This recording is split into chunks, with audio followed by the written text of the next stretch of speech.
Hey guys, welcome back. So today I'm going to show you 3 different ways to bottle beer off of carbonated kegs. So I mainly do this for competitions or if I feel like bottling, which is almost never.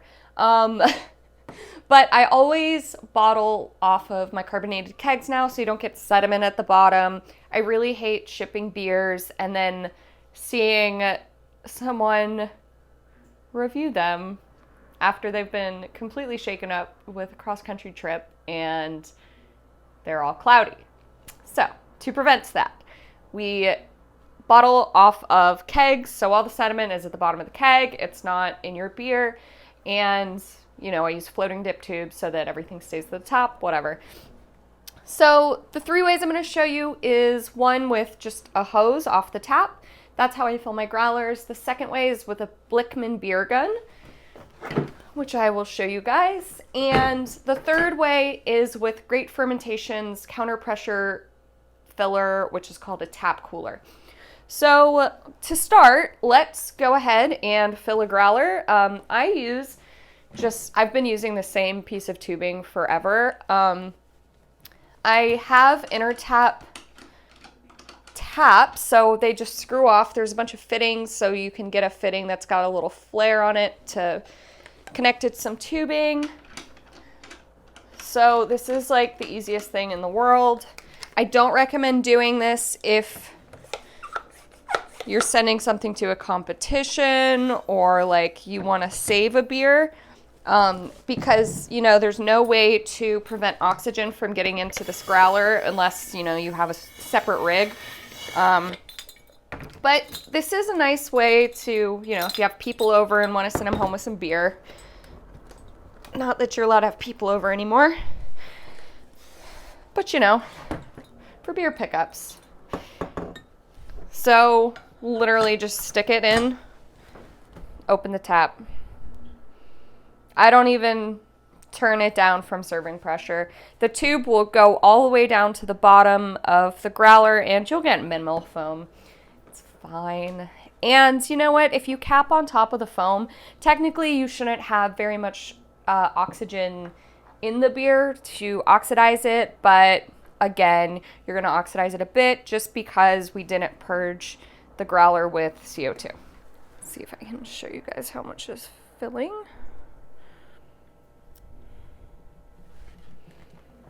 Ah!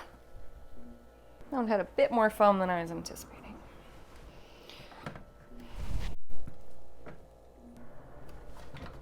I'm gonna call that good so that I don't have to clean up all the foam in the world.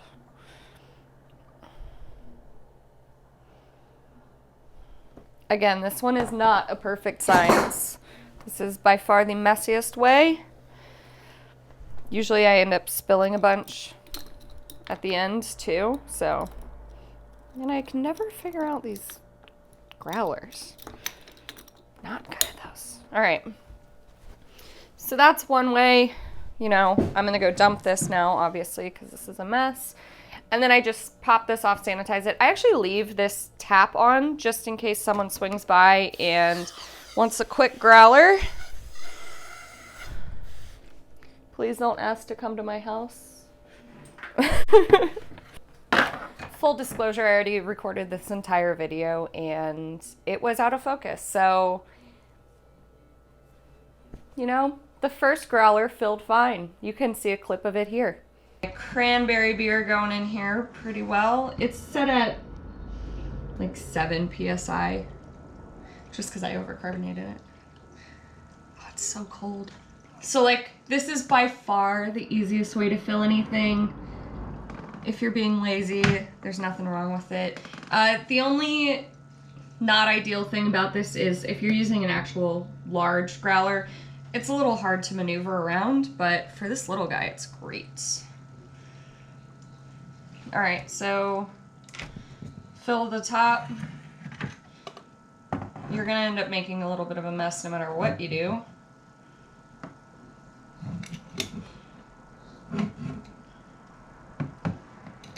And voila, first one filled.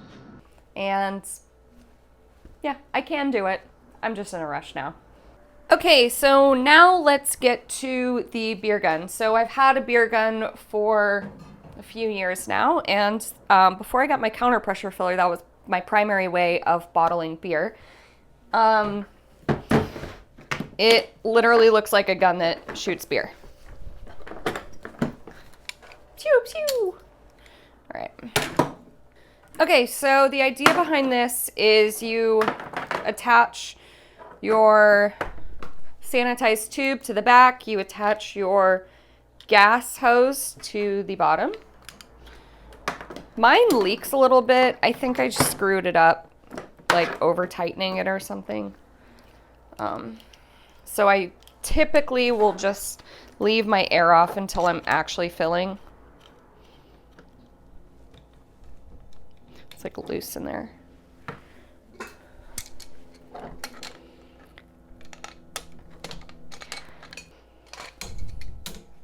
All right. So that's still gonna leak even though it's pretty tight, but it's okay. If you get a new one, it will obviously not leak. Mine's a few years old, and this was a recent development after I like dropped it a bunch of times. All right, so sanitized tube. I also sanitize my beer gun just straight through that hole. And I sanitize the actual part that goes in the bottle. Just pop the hose right on there. Tighten it with the butterfly clamp. And now we need to find a ball valve.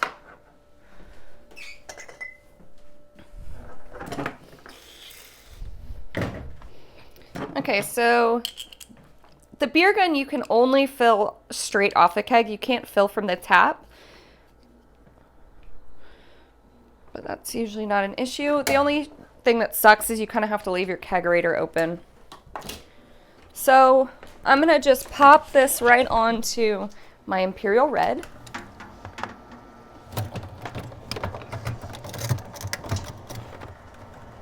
I'm going to sanitize my bottle.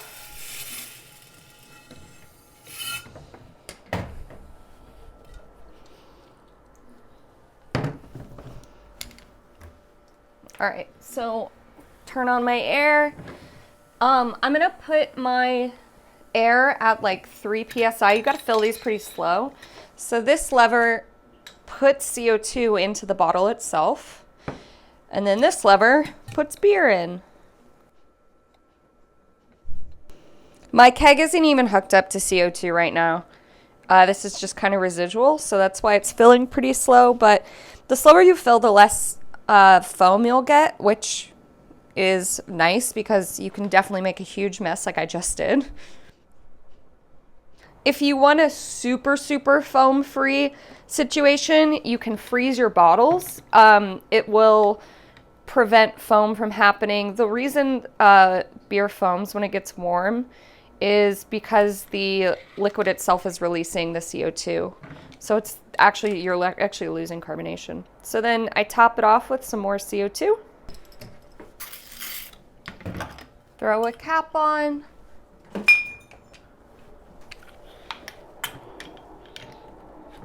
Alrighty.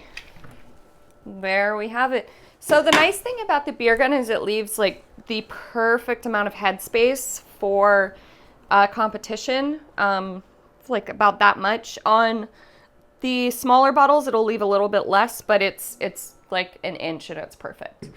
All right, now let me show you guys the crash of the century.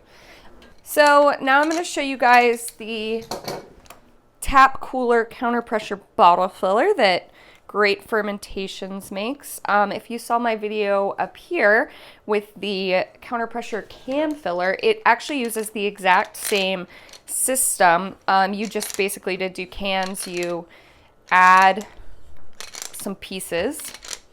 So annoying. So this is the tap cooler counter pressure bottle filler. I have a gas ball valve attachment on it. So this is extra. They give you a barb to start with, but if you don't want to leave a barb connected to your CO2, you can get one of these which is what I do. So you can just go bloop. Works great. So I'm gonna reconnect this.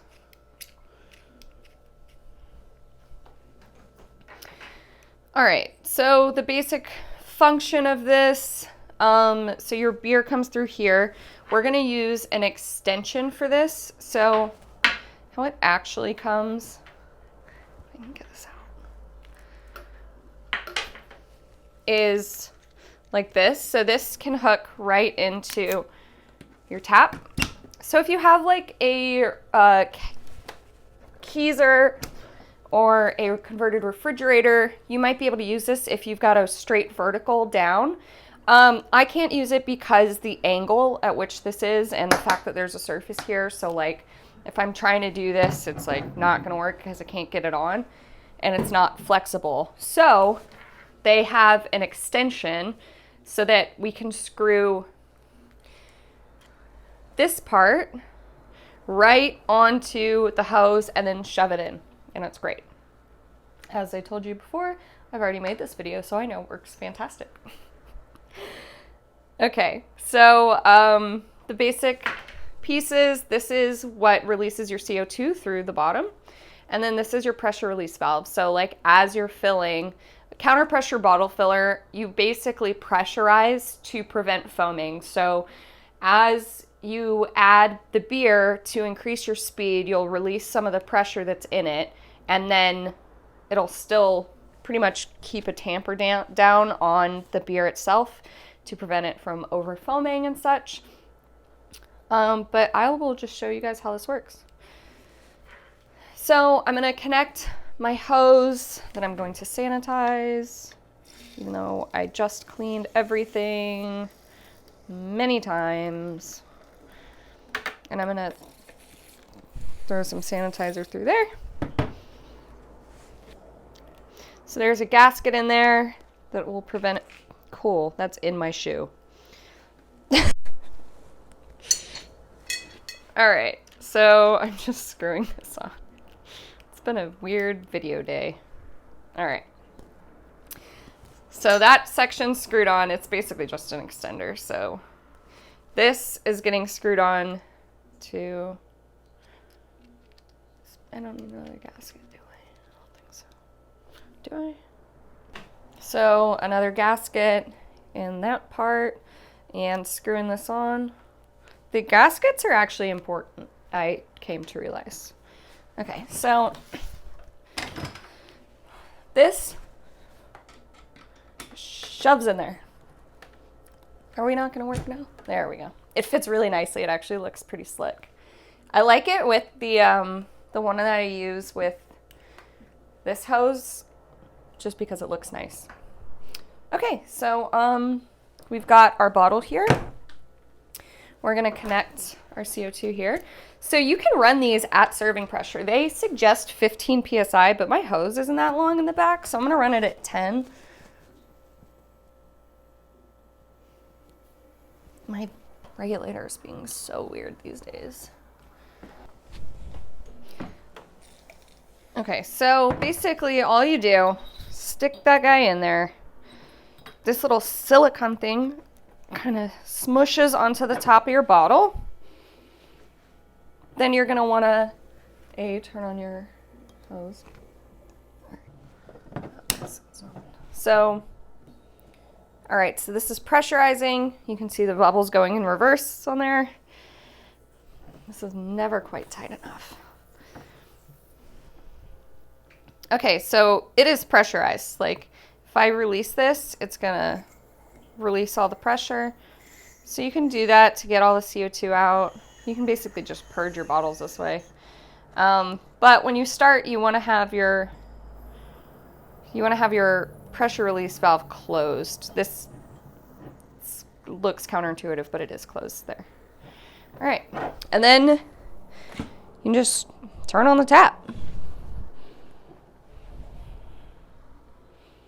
So once this pressure equalizes, it will stop the flow. Because my thing wasn't open.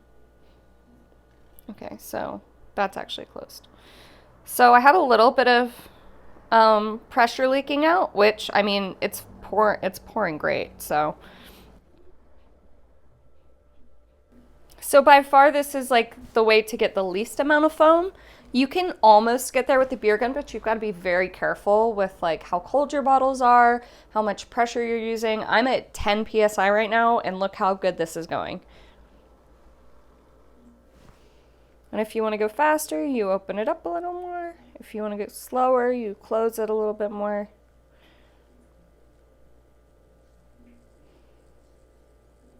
And the foam will come out of your pressure release valve if you let it, which probably not the best idea, even though it just happened there. Make sure to turn off your tap. I spilt beer everywhere earlier because I forgot that it was open, and I pulled the tap cooler off the bottle. That is my own bad. Okay, so then you pull it off. No foam in there. Basically, there's foam up to the top, so I don't need to throw more CO2 on it. I'm just gonna throw my bottle cap right on there. And this should be totally oxygen free and should last for a long time. Well, there you have it. You can very easily and successfully bottle beer that's already carbonated. Give your friends and family, send into competitions. Competitions are now open again. They were shut down for a while for COVID, but I've been seeing more and more pop up. So now is the time. If you've been brewing all quarantine, start sending it in, see how good you've been doing, and get great feedback. I am such a supporter of competitions. I'm about to, actually I'll probably send some of these in. These are my cranberry lager. I'm very interested on what people think about the beet flavor, but I digress.